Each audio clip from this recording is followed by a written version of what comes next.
Minha mãe está sendo despejada por violar a política de proibição de cães do apartamento dela. Ela não tem cachorro. O problema começou quando uma senhora muito simpática se mudou para o apartamento do outro lado do corredor. A senhora Armstrong, ela deixa que eu e minha mãe a chamemos de Amanda porque ela gosta de nós. Está na casa dos 70 e era enfermeira. No dia em que nos conhecemos, ela nos convidou para um chili com carne. Minha mãe disse que Amanda era uma espécie em extinção e que pouquíssimas pessoas agiam tão bem hoje em dia. Enquanto eu devorava o chili, Amanda mencionou sua viagem planejada para Amsterdã. Mamãe brincou que ela deveria visitar o Museu do Sexo para ir obter inspiração. E você não quer dizer Museu da Tortura? Amanda respondeu, rindo. Eu realmente não entendi a piada. Depois da refeição, Amanda limpou nossos pratos. Pedi licença para usar o banheiro, mas abri a porta errada. Foi assim que conheci Benji. Benji é um pomapou loiro, que é um tipo de cachorro. Ele me perseguiu pelo corredor, rosnando e latindo. Felizmente, mamãe chegou num piscar de olhos. Ela costumava treinar cães especiais que ajudavam pessoas cegas, o que significava que os animais a amavam. Se ela entrasse na toca de um leão, os leões provavelmente rolariam e pediriam para ela coçar pelo macio de suas barrigas. Enquanto ela acariciava Benji, eu comi bolo de chocolate. Mamãe sempre disse que eu deveria tentar ser legal fazendo perguntas às pessoas, então perguntei a Amanda sobre uma foto na parede, e seus olhos ficaram marejados. Perguntei a mamãe se eu tinha feito algo errado, mas Amanda prometeu que estava tudo bem. Ela disse que a foto era de sua filha que ficou doente e morreu há muito tempo. Como Amanda, a menina era muito bonita, exceto que ela tinha cabelo ruivo, não branco. Mamãe ficou emocionada ao contar a Amanda sobre minhas tonturas e enxaquecas. Como eu tinha em nuvens de tempestade cerebral e a cada poucas semanas, não pude me mudar depois de terminar a escola, mas mamãe explicou como eu sempre ajudava com as contas. Um homem simpático chamado Sr. M.C. Khan é dono de um hotel aqui perto, e ele me deixa trabalhar no restaurante às vezes. O Sr. M.C. Khan não tem problema em eu tirar uma folga sempre que estou doente. Admito que tenho muita sorte de ter mamãe. Ela sempre me ajuda a me cuidar até ficar saudável. Depois que Amanda nos contou sobre sua filha, ela ficou quieta por um tempo. Para fazê-la se sentir melhor, eu disse, e não fique triste. Posso dizer pelo quanto Benji te ama que sua filha teve sorte de ter você como mãe. Depois disso, Amanda me deu um pedaço extra de bolo. Mais uma coisa, e ela disse enquanto nos acompanhava até a porta, e por favor, não mencione Benji para ninguém. O senhorio, Sr. White, era amigável, mas não gostava de animais. Mamãe prometeu que seu segredo estaria seguro conosco, então, em casa, ela disse, e foi uma coisa legal o que você disse lá atrás. Às vezes, o Sr. White morava no apartamento abaixo do nosso. Ele trabalhava como médico, mas tinha uma casa maior no campo, então ele só ficava lá quando ficava cansado demais para dirigir para casa. Mamãe dizia que isso era bom porque ter alguém pisando lá embaixo e pioraria minhas enxaquecas. O Sr. White também nos deixava pagar o aluguel atrasado se não tivéssemos muito dinheiro naquele mês. Em janeiro, o Sr. White morreu de ataque cardíaco. Isso me deixou triste porque ele sempre nos deixava guloseimas e um cartão bonito no Natal. Mamãe me disse que seu filho, um homem também chamado Sr. White, herdou a propriedade e que ela esperava que nada mudasse. No dia em que os caminhões de mudança apareceram, mamãe e Amanda pareciam nervosas. O novo Sr. White planejava morar no andar de baixo o tempo todo. Isso significava que Amanda precisava manter Benji dentro de casa e só levá-lo para passear quando soubesse que a costa estava limpa. Eu disse que o novo Sr. White talvez gostasse mais de animais do que do pai, mas mamãe disse que às vezes é melhor ficar de boca fechada sobre essas coisas. Para chegar ao nosso apartamento, você precisava passar pelo corredor principal e subir um lance de escadas ao lado da porta do Sr. White, e no dia seguinte à sua mudança, ele saiu assim que eu e a mamãe chegamos com nossas sacolas de compras. Ele continuou perguntando à mamãe se ela tinha marido. Então ele apontou para mim e disse, em qual é o problema dele? E ele não tem PR da dúvida nenhuma, gritou mamãe, com o rosto todo vermelho. Então ela me arrastou para cima. Eu disse que o Sr. White deve ser super amigável porque pessoas amigáveis fazem perguntas às pessoas, mas ela disse que ele não tinha amizade em mente. Perguntei por que o Sr. White achava que eu tinha um problema e ela agarrou minhas mãos e disse: "E não há nada de errado com você, Dani." Ela explicou que, como eu fiquei doente durante a maior parte da minha infância, nunca consegui passar tempo com as outras crianças, o que significava que eu ainda tinha muito a aprender sobre comunicação. O Sr. White começou a encurralar a mamãe nas escadas com frequência. Ela disse que ele devia estar ouvindo por ela. Ela começou a andar na ponta dos pés. Isso funcionou por um tempo, mas então ele começou a bater na nossa porta. Ele dizia coisas como: "E a pressão da água está boa?" ou "a internet de todo mundo caiu ou só a minha?" Uma tarde, ouvi uma comoção no meu quarto e fui até o corredor. A porta do nosso apartamento se abria para a sala de estar. Parado ali, o Sr. White disse: "E você está ocupado observando de novo? O que há de errado com aquele garoto, afinal? Dani está muito doente." "E o que? Você não pode deixá-lo sem coleira por uma noite." "E desculpe. E então ele tem idade suficiente para deixar crescer um bigode, mas não consegue limpar a própria bunda com palavrões." Depois que mamãe bateu a porta, fizemos contato visual. Ela perguntou o quanto eu ouvi. Eu disse tudo. Eu podia dizer pelo tom dela que ela estava chateada, então eu lhe dei um grande abraço. Eu disse a ela que se o Sr. White a fizesse chorar de novo eu espancaria, e isso a fez sorrir. Então eu disse que rasgaria seu estômago e arrancaria suas entranhas, e ela me disse que eu tinha ido longe demais. Poucos dias depois, acordei assustado com alguém batendo na porta. Minhas nuvens cerebrais significavam que era difícil entender o que aconteceu, mas o Sr. White continuou gritando a palavra e cachorro repetidamente. De manhã, mamãe não me contou sobre a discussão deles, mas Amanda veio com uma garrafa de vinho como o tipo que eles servem no hotel. Mamãe me disse para ir para o meu quarto, mas eu me escondi no corredor. O Sr. White ficou irritado com a palavra com F e que circulava pelo nosso apartamento. Ele disse que ouviu as unhas de um cachorro estalando no chão, que seria o telhado dele. Amanda ouviu isso e sabia que ele estava falando de Benji, mas ficou apavorada com o que aconteceria se o Sr. White descobrisse. "E Benji é tudo que eu tenho, ela disse entre lágrimas. A mãe a abraçou e disse para ela não se preocupar. O Sr. White começou a causar muitos problemas. A mãe disse que sempre sentia cheiro de álcool no hálito dele, e quando as pessoas bebiam muito álcool no hotel, era quando os porteiros as expulsavam.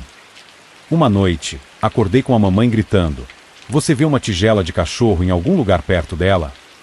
Ou que tal uma coleira?" Sangue latejava em meus ouvidos e suas vozes altas eram tão dolorosas.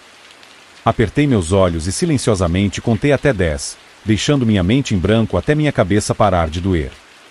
De Mana, Amanda Notrux Bisquato. "E não entendo como ele ainda consegue ouvir Benji", ela disse. E eu isolei o apartamento com som.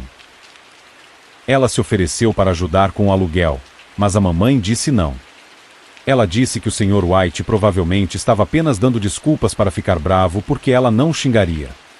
Mais tarde, ela me explicou que precisávamos manter o nosso melhor comportamento, porque essa palavra com B usaria qualquer motivo para nos despejar. Em abril, o Sr. White começou a bater na porta uma noite. Levantei e fui até a sala, onde mamãe estava olhando pelo buraco da fechadura. Ela sussurrou para eu voltar para a cama, mas eu não queria deixá-la. Eu estava com meu telefone na mão. Falei a palavra e polícia, mas ela estremeceu como se tivesse levado um soco no estômago e balançou a cabeça. Ouvi um barulho de chave na fechadura. Então, o Sr. White entrou. Ele falou todo engraçado como as pessoas bêbadas do hotel. Ele agarrou a mamãe pelos cabelos e eu fiquei tão bravo que cerrei os punhos. Ele olhou para mim e então riu. Ele se inclinou para perto e disse: "O quê? Você vai ser um homem grande agora." Seu hálito tinha um gosto tão horrível que quase me fez vomitar. Não me lembro do que aconteceu depois, mas o sangue escorria pela lateral do rosto do Sr. White. Ele limpou uma mancha vermelha com a mão e então me derrubou no chão. Ele continuou me batendo e me batendo. Então ele levantou a ponta da camisa e eu vi uma faca, mas antes que ele pudesse pegá-la, mamãe pulou nas costas dele. Ele a jogou para trás contra a parede e por um segundo pareceu que ele ia matá-la, mas em vez disso ele cuspiu no rosto dela. E mais um problema, e você e aquele idiota com a palavra IF vão embora. Ele gritou na cara dela e saiu furioso. Depois, mamãe ficou tão chateada que não conseguia falar. Amanda veio e quando viu sangue por todo lugar, disse que precisávamos chamar a polícia. A mãe surtou. Ela ficou toda séria e disse: preciso te contar uma coisa. Amanda costurou um corte no topo do meu crânio e então me deu comprimidos para que não doesse mais. Depois, eles me disseram para ficar na cama, mas minha cabeça doía tanto que eu não conseguia dormir. Fiquei lá, me revirando na cama até precisar usar o banheiro. Da cozinha, ouvi as vozes da mamãe e da Amanda e espiei pela fresta da porta. Amanda pareceu surpresa. A mamãe mostrou algo para Amanda no celular. Depois disso, Amanda andou por aí enquanto a mamãe continuava dizendo: "E é verdade." Então Amanda concordou em não chamar a polícia. Ela disse que ajudaria a trocar as fechaduras para que o Sr. White não pudesse entrar. Como não pude trabalhar por muito tempo, as contas começaram a se acumular na mesa da cozinha e minha mãe comprava um tipo diferente de Coca-Cola, uma que não tinha um gosto tão bom, sempre que íamos às compras. Ela começou a roer as unhas também. Toda vez que eu pensava no Sr. White eu ficava brava. Então me senti mal por sentir raiva. Eu disse que deveríamos chamar a polícia para que eles viessem prendê-lo, mas ela disse que ninguém acreditaria em nós e que seríamos despejados de qualquer jeito, então tive a ideia de instalar uma câmera de segurança. Dessa forma, se ele causasse mais problemas, teríamos provas. Depois que meus hematomas sararam, trabalhei duro no hotel até economizar dinheiro suficiente com gorjetas. Instalei a câmera no armário no canto. Coloquei-a em um ângulo para que você pudesse ver a porta da frente, a parede, parte do sofá e a janela na frente do apartamento. Eu sabia que mamãe ficaria furiosa se descobrisse o que eu tinha feito, então escondi o cabo de energia atrás de uma fileira de livros empoeirados que ela nunca lia. Não demorou muito para que eu sentisse as nuvens de tempestade se aproximando novamente. Passei vários dias na cama com a mamãe me trazendo minhas refeições, até que uma noite acordei encharcado de suor, me contorcendo e choramingando. De algum lugar próximo, ouvi a mamãe gritar. Parecia que eu poderia explodir e a névoa ficou muito, muito pior. Depois disso, tudo que lembro é da escuridão. Acordei na cama com vômito por todo o corpo. Chorei e chamei pela mamãe, mas ela não apareceu. Arrastei-me até a sala, onde ela e Amanda esfregaram o chão. Mamãe reagiu como se estivesse assistindo a um filme de terror quando me viu. A porta da frente não estava bem encaixada e um abajur estava quebrado. E o que aconteceu? Perguntei, confuso. Ela praticamente me levou para a cama. Ela disse que não queria que eu piorasse minha condição, mas eu podia dizer pela voz dela que ela estava guardando um segredo. Um grande segredo. Ela enxugou minha cabeça com um pano molhado, prometendo que não havia nada com que se preocupar. No segundo em que ela me deixou sozinho, eu abri a filmagem da câmera no meu telefone. Começou com o Sr. White batendo na porta, sua voz abafada e pouco clara. Mamãe implorou para ele ir embora. Houve um som dele tentando sua chave, e então sua voz ficou ainda mais alta. A porta saltou em seu batente até que se abriu e bateu contra a parede interna. Mamãe jogou o braço na porta, criando uma barreira, mas o Sr. White a jogou no chão com as costas da mão. Ela jogou os braços em volta da cintura dele e rezou como as pessoas fazem na igreja, e por um segundo ele pareceu que iria embora. Então eu rastejei para dentro do quadro e bati em seus tornozelos com minhas mãos. Eu estava tão doente que nem me lembro de ter feito isso. O Sr. White agarrou meu cabelo e puxou sua faca, mas antes que ele pudesse usá-la, mamãe pegou uma lâmpada e bateu na cabeça dele, então ele agarrou pelo pescoço e a empurrou contra a parede. Eu rastejei para fora do quadro chorando. Os olhos da mamãe saltaram das órbitas e seu rosto ficou vermelho brilhante, e pensei que ela fosse morrer. Mas então uma bola de pelo cinza o atingiu e o fez cair no chão. A coisa cinza ocupava boa parte do quadro. Não consegui vê-la muito bem no escuro, mas algumas nuvens devem ter sumido, porque muito luar brilhava pela janela, e percebi que era um lobo realmente grande. Sua boca era como uma caverna, e as presas afiadas afundaram no couro cabeludo do Sr. White, e então sangue escorreu pelo seu rosto. O lobo se virou para a mãe e lambeu sua mão. Ela passou os dedos pelo pelo grosso no topo da cabeça dele. Um pouco depois, a senhora Armstrong apparut na porta. A princípio, ela pareceu chocada, mas então a mãe acenou para ela e ela se aproximou do lobo, nervosamente. Ela coçou o lobo atrás da orelha. Depois, mamãe enterrou a cabeça nas mãos, soluçando. Amanda agarrou um braço decepado e o balançou como um pedaço de pau, gritando, e aqui, Dani, até que o lobo a seguiu para fora do quadro. Amanda voltou com um balde e um esfregão. Eu rolei para frente na filmagem. Os dois se livraram do Sr. White e então limparam até que eu apareci, perguntando o que aconteceu. Agora ainda estou aqui na cama e, honestamente, estou com tanto medo. Não acho que o lobo me machucaria, porque não machucou a mamãe ou Amanda, então acho que talvez machuque apenas pessoas que causam problemas. Acho que ela não queria que eu chamasse a polícia caso encontrassem o lobo? Não sei porque a mamãe não me contou sobre isso. Sei que os animais ficam estranhos perto de mim, mas acho que talvez seríamos bons amigos, já que temos o mesmo nome. Estou nervoso que possamos ser despejados, mas talvez não porque o Sr. White esteja morto. Eu amo a mamãe mais do que o mundo, então obviamente não vou fazer nada para colocá-la em apuros, mas ainda estou realmente assustado e confuso. De qualquer forma, obrigado por ler minha história.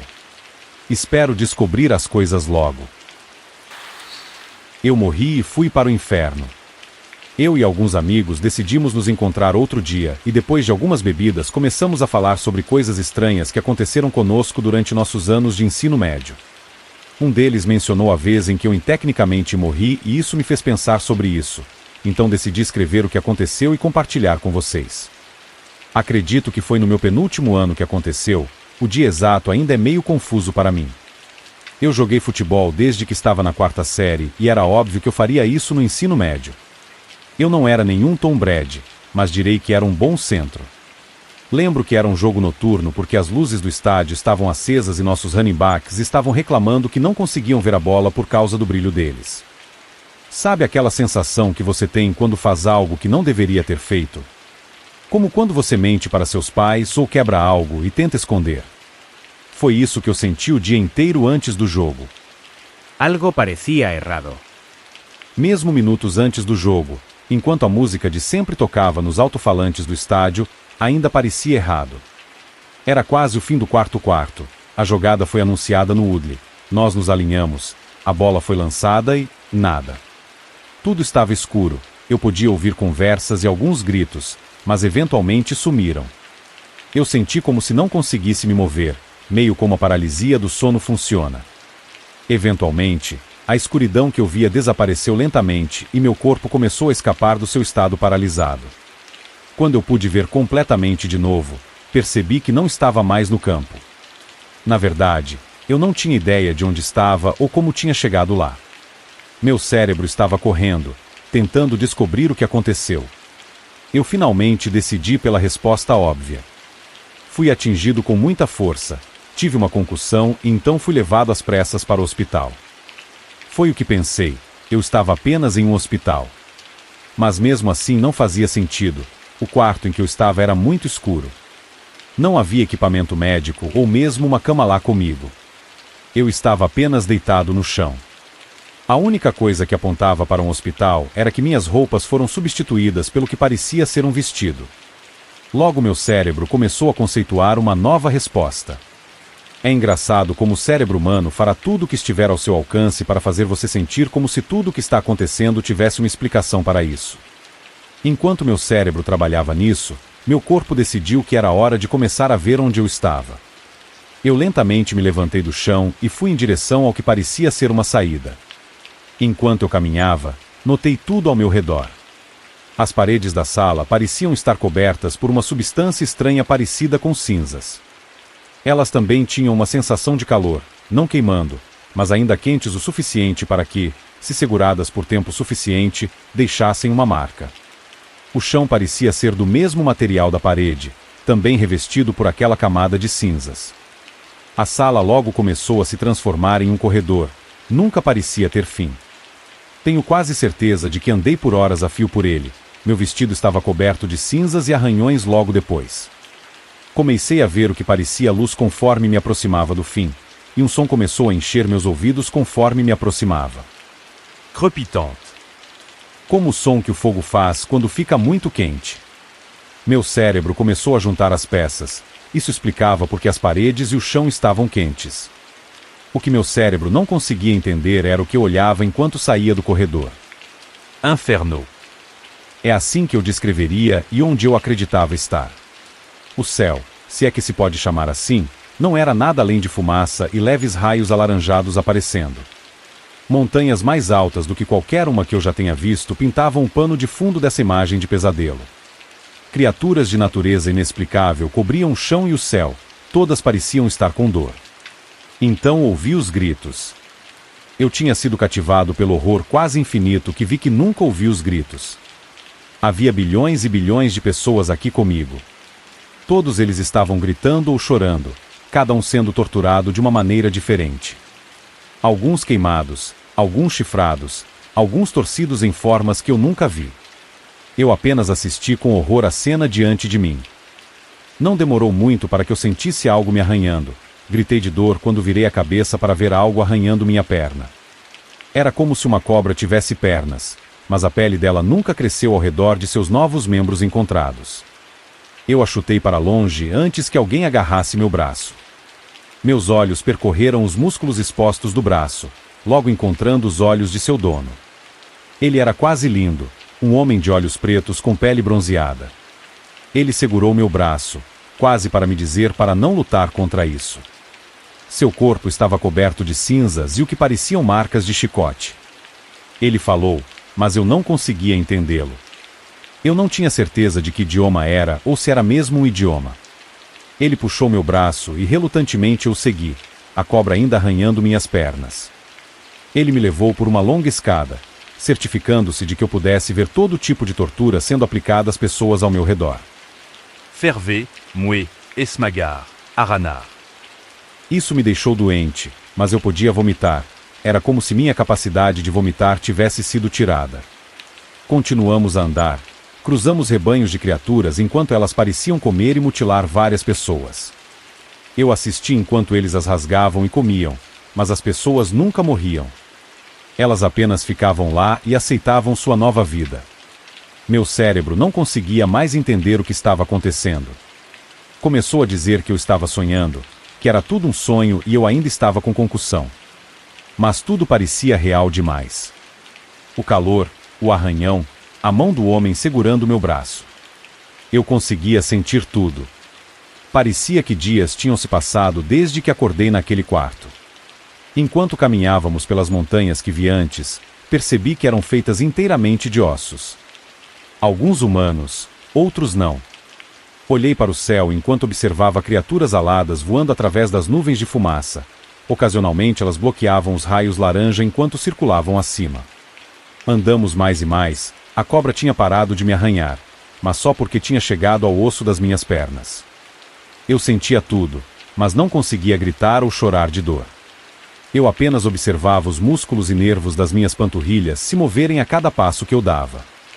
O homem parou de repente. Ele se virou para olhar para mim e apontou para um poço. Caminhamos em direção a ela e, quando olhei para baixo, finalmente pude sentir algo em mim cair.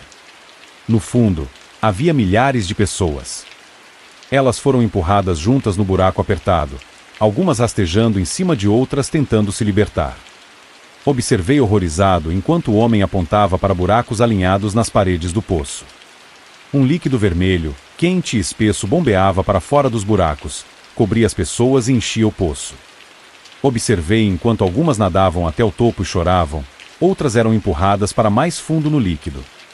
Eventualmente, o poço foi drenado e as pessoas voltaram a lutar e gritar. Eu me afastei lentamente do lado do fosso enquanto o homem olhava para mim. Ele falou novamente e apontou para o fosso. Eu não o entendi, mas eu sabia o que ele queria. Et entrez. Era isso que era. Este seria meu novo lar. Eu apenas comecei a puxar meu braço, tentando me libertar.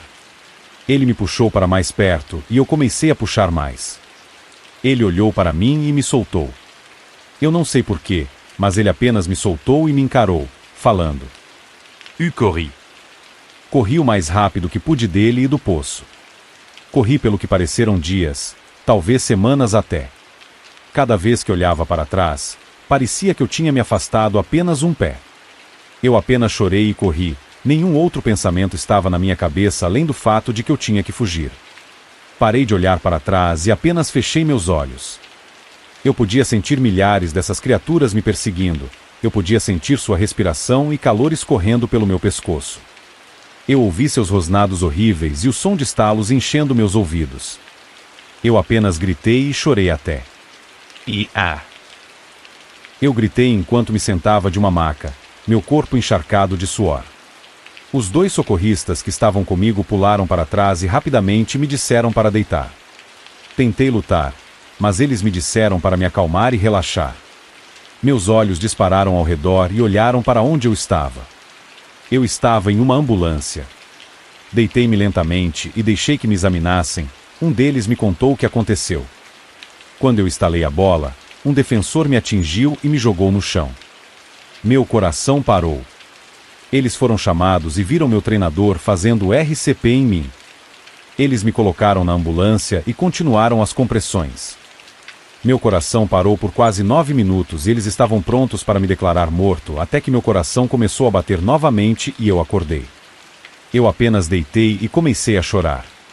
Os médicos conseguiram explicar facilmente por que meu coração parou. Eles tinham milhares de razões para isso.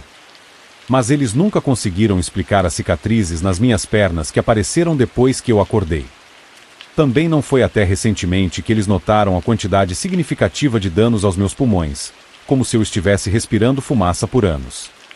Eu ia regularmente ao médico para fazer exames cardíacos, e além das cicatrizes, tudo o que me disseram sobre o que aconteceu fazia sentido, mas o que não fazia sentido era o que eu via quando meu coração parava.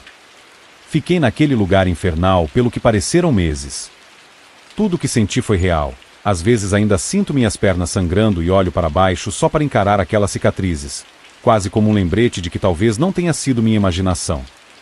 Contei às pessoas o que vi e todas disseram que foi minha mente criando um espaço reservado ou trabalhando para permanecer viva enquanto meu coração estava parado. Peguei essa ideia e corri com ela por um longo tempo, mas ainda assim. Às vezes, quando estou sozinha e tudo está em silêncio, sinto que ainda estou lá. Os gritos daquelas pessoas, os rosnados daquelas feras, o cheiro daquela fumaça e o crepitar daquele fogo. Tudo ainda está lá, me atormentando. Como se todos estivessem chorando para eu retornar. Como se dissessem que, mesmo que eu tenha escapado, devo voltar, que é ali que pertenço agora. Eu vejo aquelas pessoas naquele poço e de vez em quando ouço aquelas palavras vomitadas. Posso não entendê-las, mas sei o que são. Elas ultrapassam o som do fogo e dos gritos, dizendo-me calmamente: entrem. Ele está nos observando. Acordei no meio da noite e encontrei meu namorado sentado na ponta da cama, olhando para o canto escuro do quarto. Eu o chamei meio grogue. Jacques. Ele não respondeu. E Jack? Chamei novamente. Ele estava parado e completamente silencioso. Eu me movi para o final da cama e olhei para ele. O olhar em seu rosto gelou meu sangue. É como se ele não estivesse ali. Seus olhos estavam bem abertos. Suas pupilas eram como pratos de jantar enquanto ele olhava fixamente para o canto escuro do nosso quarto. Nem preciso dizer que nada parecido com isso já tinha acontecido antes. Jack não era sonâmbulo. Ele geralmente dormia a noite toda muito bem, sem se revirar ou se revirar, nem mesmo ranger os dentes. Ele estava segurando os joelhos com as 2 mãos. Eu estendi a mão e gentilmente coloquei minha mão sobre a dele. Tirei o cabelo castanho dele dos olhos e disse suavemente: "E Jack, vamos voltar para a cama." Eu não estava tentando acordá-lo. Dizem que não se deve acordar um sonâmbulo. Eu estava tentando guiá-lo de volta para debaixo das cobertas, mas de repente ele acordou e a vida voltou aos seus olhos e ele olhou para mim. Allez. Ele estava claramente confuso. E acordei e encontrei você sentado aqui na ponta da cama. Você parecia completamente fora de si, e eu disse. Em droga. Sério? Isso é assustador. Ele piscou bastante e olhou ao redor da sala. E vamos voltar para a cama. Eu disse. E nós fizemos. Acordamos algumas horas depois, por volta das 5 da manhã. Jack estava trabalhando horas loucas. Ele chegava às 6 e trabalhava de 12 a 16 horas antes de se arrastar de volta para casa. Presumimos que esse era o motivo do seu comportamento estranho, então fizemos um plano para ir dormir mais cedo. Ele chegou em casa por volta das 21 horas e foi imediatamente para a cama. Eu me juntei a ele algumas horas depois. Deslizei para baixo das cobertas, ele se virou e colocou o braço em volta de mim, e eu estava apagada. Acordei assustado dessa vez. Novamente, Jack estava sentado na ponta da cama, olhando para o canto. E Jack, eu sibilei para ele. Admito que dessa vez eu não estava no clima. É egoísmo, eu sei, mas eu só queria dormir. Consegui me levantar da cama. Sentei-me ao lado dele. Novamente seus olhos estavam fixos no canto escuro e distante do nosso quarto. Agarrei seu joelho e o sacudi gentilmente. Jack, temos que voltar para... Então Jack disse algo. Sukomo e sssuanus. Inclinei-me para perto dele, agora completamente acordado e com arrepio subindo pelo meu braço. E o que você disse, Jack? Sssuanus. Eu estava pronto para desistir e puxá-lo de volta para a cama em vez de sentar e tentar traduzir algo sem sentido, mas então ele levantou a mão. Ele estendeu o dedo indicador, apontou para o canto escuro e sussurrou. E ele está observando nós. Um choque de medo percorreu meu corpo como um raio. Eu lentamente me virei de Jack para o canto onde ele apontava. Eu encarei a escuridão, mas não vi nada. O que eu esperava ver então? Um fantasma. Então pulei, fui até o lado da cama e acendi o abajur na mesa lateral. Olhei para o canto da sala mais uma vez para ter certeza. Não havia nada lá. E aconteceu de novo. Jack estava olhando para mim, piscando os olhos rapidamente com uma espécie de angústia no rosto. E eu me lembro dessa vez. Sentei-me ao lado dele na cama. E eu conseguia ver o quarto, mas não conseguia me mover. Et paralysia do sono et udis. Ele assentiu. E era como se algo estivesse me forçando a olhar para o canto. Eu estava apenas olhando para a escuridão até que comecei a ver algo emergir da parede. Ele parecia aterrorizado. E foi um pesadelo e, eu disse. Esfreguei suas costas e o beijei. E parecia que eu estava conjurando algo e, ele acrescentou. E um pesadelo e, repeti. E vamos voltar para a cama. BIP, BIP, BIP. Era o alarme do Jack no telefone dele. Eram 5 da manhã e hora de ele se preparar para ir trabalhar, mesmo sendo sábado. Eupora, Jacques je me. E vou preparar o café, eu disse enquanto caminhava pelo corredor. Decidi não contar a Jack o que ele estava dizendo à noite. E ele está nos observando. Provavelmente não era nada, apenas um pesadelo. Entreguei a Jack sua caneca de viagem com café preto, dei-lhe um beijo e o observei sair pela porta, na manhã ainda escura. Tive o dia de folga do trabalho. Depois de um café e leitura, era hora de colocar a casa em ordem. Comecei no quarto. Eu estava arrumando a cama quando tive uma sensação da qual não conseguia me livrar. Parecia que eu estava sendo observado. Olhei para o canto da sala e quase gritei. Nas paredes de canto da sala havia o que parecia ser a silhueta de um homem. Era o esboço de um corpo inteiro. Havia claramente uma cabeça, ombros e tronco projetados no canto da sala. Observei a figura por um segundo e algo parecia estranho nela, além da estranheza óbvia de sua presença em geral. A figura não parecia uma sombra, mas mais uma imagem impressa na parede. Eu caminhei lentamente até o canto e coloquei minha mão na parede, não sei porquê. Quando puxei minha mão, ela estava coberta de uma poeira escura. Olhei atentamente para a imagem escura, Então limpei meu pano sobre ela. A poeira saiu para o pano e se espalhou no ar. Parecia cinza. Molhei o pano e limpei o resto da figura de sombra da parede. Eu sei o que você está pensando, e por que você simplesmente não saiu da porra da casa. A resposta curta é: fizemos. Passei aquele dia inteiro sozinho em casa. Passei aquele dia inteiro pensando naquelas palavras que Jack tinha dito à noite. E ele está observando nós. Então passei o dia todo pensando naquela figura de sombra cinzenta na parede. Então reservei um quarto de hotel para nós. Jack chegou em casa por volta das 21 horas e eu já tinha tudo arrumado. E o que está acontecendo? Jack perguntou. Consegui um quarto para nós nos que viu para passar a noite. Ele deixou cair a mochila no chão. E aconteceu alguma coisa. E eu só pensei que uma mudança de cenário poderia ajudar você a dormir a noite toda. E não sei, já estou bem cansado. Eu já estava empurrando a mala para fora da porta da frente. E o quarto já está reservado e pago. Eu dirijo e gritei de volta para ele. Não contei a ele que na mala havia um novo conjunto de lingerie e saltos que eu havia encomendado alguns dias antes.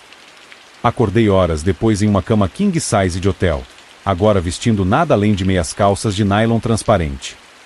A TV ainda estava ligada e piscando no canto do quarto. Com a minha visão turva, pude ver o relógio digital na mesa lateral que dizia, em 3 horas da manhã. Levantei-me rapidamente e estendi a mão para o outro lado da cama. Senti o peito de Jack. Graças a Deus. Acomodei-me nele e fechei os olhos. Então senti a cabeça de Jack se virar para mim. Ele fez um som. E o que? E eu sussurrei. O que ouvi em seguida fez meu sangue gelar. E ele está observando nós. Eu me levantei e olhei ao redor da sala.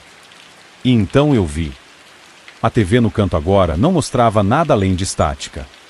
De alguma forma, algo nela parecia estranho. Como se as pequenas partículas estáticas estivessem se comportando em padrões coordenados de movimento. Então eu vi isso. Dentro da estática eu podia ver a figura escura de uma cabeça e ombros. Parecia exatamente a figura de sombra que apareceu em nosso quarto. Eu mal conseguia distinguir algumas feições, mas pelo contorno da figura eu podia dizer que ela estava sorrindo. Ele estava nos observando e ele estava sorrindo. Jack, acorde. Jack não se moveu. Mantive meus olhos fixos na coisa sombria na tela da TV. Jack, acorde. Gritei dessa vez e apertei seu braço. E Jack. E ele nem se mexeu. Lembrei-me de que o controle remoto da TV estava na mesa lateral. Lentamente, estendi a mão, mantendo meus olhos no homem na estática o tempo todo. Senti o controle remoto com a ponta dos meus dedos. Agarrei-o e apertei rapidamente o botão de energia. A tela ficou escura e minha visão também. Meus olhos percorreram a escuridão total. Minha visão se ajustou e tudo que vi foi o quarto de hotel sombrio. Virei-me para acordar Jack e meu coração quase parou. Jack não estava lá. Ele não estava na cama. Então eu o vi. Jack estava parado em frente à TV no canto da sala. Mesmo na escuridão quase completa, eu conseguia ver seus olhos injetados de sangue, sem piscar, me encarando. Um sorriso morto estava estampado em seu rosto. Jack. Jack, acordar? E eu gritei. Ele se moveu lentamente pela sala. Parecia que seu corpo não estava funcionando corretamente. Ele se movia como uma marionete se contorcendo e cambaleando pela sala em minha direção. Olhei ao redor em busca de alguma forma de arma. Escolhi o telefone na mesa lateral. Puxei o fio do receptor e o segurei como um porrete. E não se aproxime mais, Jack. Seu sorriso rigoroso continuou seu movimento lento em minha direção na escuridão. De repente, ele estava a apenas 2 passos de distância. Dei um passo à frente e balancei o telefone, acertando com força o lado da cabeça dele. Eu sei que a coisa que eu acabei de bater com o telefone não era Jack, não realmente, mas eu podia sentir que meu Jack ainda estava lá em algum lugar. Jack era o amor da minha vida. Quando bati nele, não consegui deixar de sentir arrependimento. Depois que o acertei, hesitei. Não por muito tempo, mas o suficiente para que ele se virasse para mim e estendesse a mão para minha garganta. Eu recuei no último segundo e corri para a porta. Era tarde demais. Ele me pegou pelo braço. A última coisa de que me lembro foi do meu grito sendo abafado por uma mão agarrando minha garganta e apertando com força. Acordei no nosso quarto. Eu estava de joelhos, amarrado com fita adesiva em volta do meu tornozelos, pulsos e boca. Na minha frente estava Jack. Ele estava ajoelhado de frente para o canto escuro do nosso quarto. Sua cabeça estava jogada para trás e ele estava sussurrando algo rapidamente. Parecia que ele estava rezando ou sentindo algum tipo de fervor religioso. Então eu vi isso. As sombras escuras no canto do quarto pareciam escurecer ainda mais. Uma forma surgiu. Uma cabeça, depois ombros e braços. A princípio, a forma apareceu como uma silhueta. Então, pareceu emergir da parede e tomar forma sólida. Um rosto estava surgindo através da parede do nosso quarto, e era mais escuro que escuro e sorria um sorriso horrível. O mesmo sorriso que vi estampado no rosto de Jack. O sussurro de Jack tornou-se mais urgente. Ele abriu os braços para os lados. A coisa negra abriu os olhos e eles estavam completamente escuros. Seus braços emergiam da parede, eram longos e suas mãos se estendiam em dedos estreitos e infinitos. Ele estendeu a mão e colocou-a em volta da garganta de Jack. Tentei gritar novamente. As mãos da coisa se moveram para cima e agarraram a cabeça de Jack. Então, com um movimento rápido, girou sua cabeça completamente. Nunca esquecerei a expressão no rosto de Jack. Ele estava sorrindo. Eu gritei, gritei eu chorei. A coisa negra puxou Jack para o canto da sala e de alguma forma o puxou através da parede. O corpo de Jack desapareceu e eu fiquei sozinha no quarto gritando através da fita adesiva na minha boca. Eu caí de lado e gritei até minha caixa vocal quebrar e então continuei gritando. Bati meus joelhos no chão, fazendo o máximo de barulho possível. Não sei quanto tempo demorou até a polícia aparecer. Eles me perguntaram o que aconteceu. Eu não conseguia falar depois de gritar por horas, então tive que escrever tudo em um dos blocos de notas deles. Eu disse a eles o que estou lhe contando agora. Eles não disseram muito, mas claramente não acreditaram em mim. As digitais de Jack estavam na fita adesiva com a qual eu estava amarrado e, tecnicamente, foi ele quem fez isso, me atacou e me conteve. Minha alegação de que ele estava sob algum tipo de possessão sobrenatural para eles foi interpretada apenas como um mecanismo de defesa contra o abuso doméstico que eles acreditavam que eu havia sofrido. De vez em quando, um policial me procura para ver se sei onde Jack está ou se ouvi falar dele. Eles acreditam que ele está foragido em algum lugar. Estou morando com minha família agora. Durmo com todas as luzes acesas, se tiver sorte o suficiente para dormir. Ultimamente tem havido cortes de energia na vizinhança. Eles não começaram até eu começar a morar com eles.